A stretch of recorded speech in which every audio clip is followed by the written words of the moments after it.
Kuya, pahatid na po sa Palukan. Sampalukan. Opo. Ate, paturo na lang kasi di ko na papunta ron eh. Oh, nagta-tricycle ka, hindi mo alam.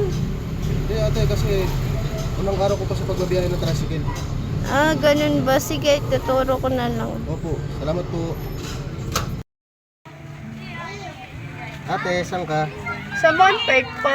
Montfort. Ate, magkano ba binabayad mo doon? Oh, tricycle driver ka, hindi mo alam.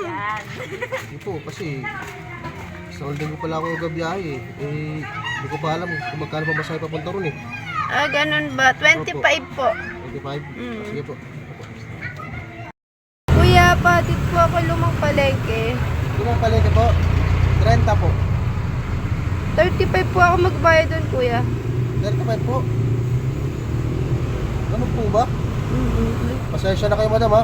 Sa buwan pala kasi ako nagbabiyahe eh. Lagi kasi ako sumasakay dito, 35 po talaga ba ako magbayad. Okay po. Buti ka pa, Hanes.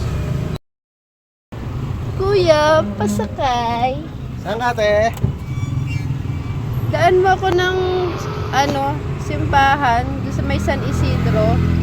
Tapos, hatid mo ako sa Floodway. Sige po. Teka, alam mo ba doon?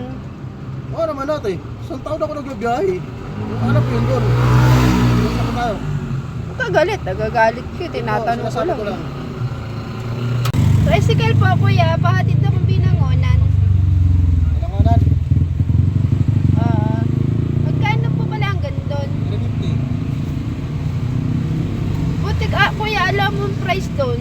Oo naman ate. Halos 10 taon ako nagbabiyahe eh. Kaya alam ko na ron. Halos lahat naman ng bayan dito sa Rizal, alam ko na eh. Pati dito sa Taytay, mga street dito, alam ko. Ah, ganun ba? Oo ate. Sige, pahatid na po ako Sige, doon. sige. Kuya, pasakay, Bilya.